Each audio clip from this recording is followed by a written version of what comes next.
Hello, my beautiful people.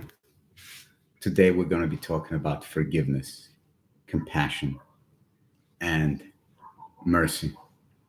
And I'm going to tell you about one of the oldest practices around this forgiveness.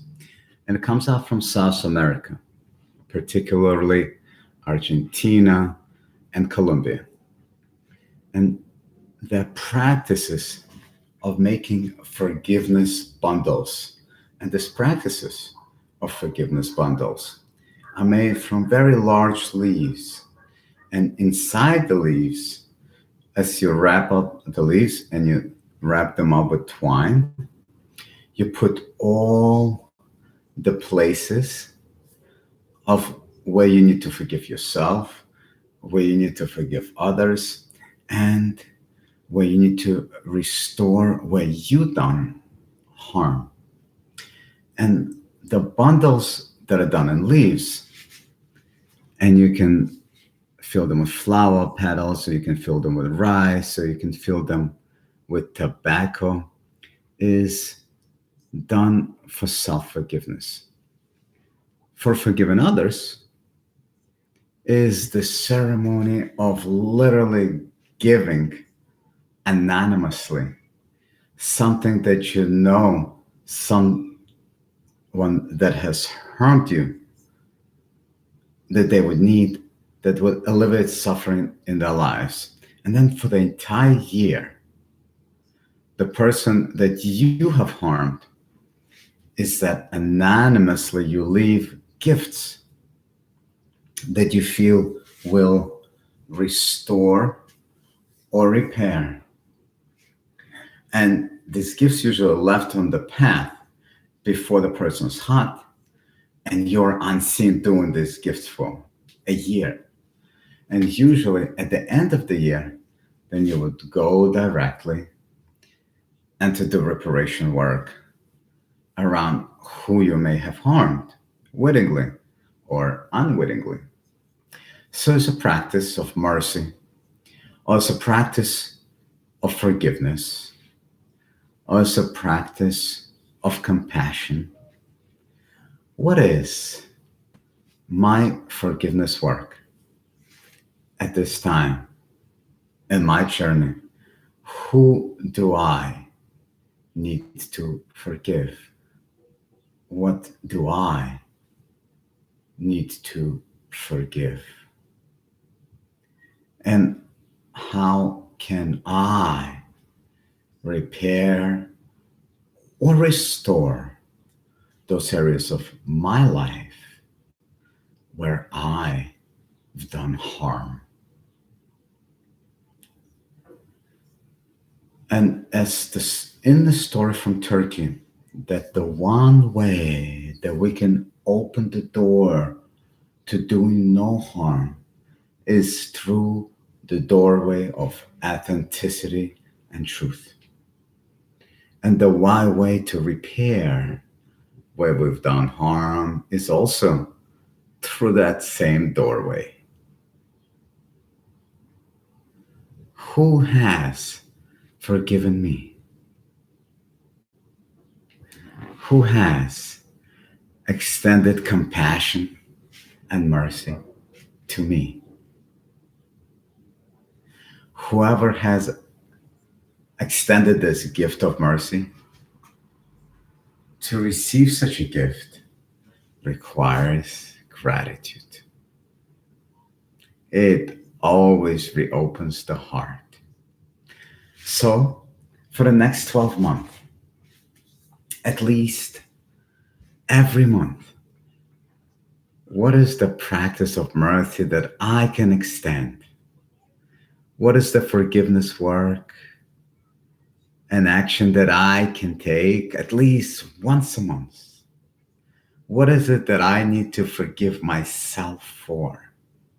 And how can I extend compassion and mercy to myself? The active forgiveness always reopens the four chambered to heart. All of our hearts are four chambered, but indigenous people of the world actually have a name for all four chambers. The top two chambers are called the strong heart and the full heart, and the bottom two chambers called the clear heart and an open heart. And at the end of the year's time, with monthly practices, not only of gratitude, but of forgiveness work, we begin to come back into the authentic self and into a full, strong, open, and clear heart. And we begin to vein ourselves away from the shadow sides of the four chambered heart. The shadow side of the full heart is being half hearted. And whatever we half hearted, we're unreliable. We don't show up consistently. And the opposite of the strong heart is the weak heartedness, where we appeasing others or conflict avoiding. And the opposite of the clear heart is the doubting, confused, hesitating, ambivalent heart that creates a lot of chaos. But the clear heart, there's nothing that creates more safety than someone's clarity. And the opposite of the open heart is closed heartedness. And many of us etch door on our heart and we appear to be very open, but part of our heart is closed. And it's good to track where our heart began to close because it shows us where we have forgiveness work to do or where we still holding on to disappointments or being punitive or unforgiving or revengeful. But once we begin to wean ourselves from the shadow sides of the four chambered heart and return to full, strong, open, clear heartedness, then we begin to have the experience of more balance and peace in our lives. And I like to conclude this segment of Forgiveness and Mercy with this very beautiful Buddhist prayer. By the power and the truth of this practice, may all beings have happiness and the causes of happiness. May all be free from sorrow and the causes of sorrow.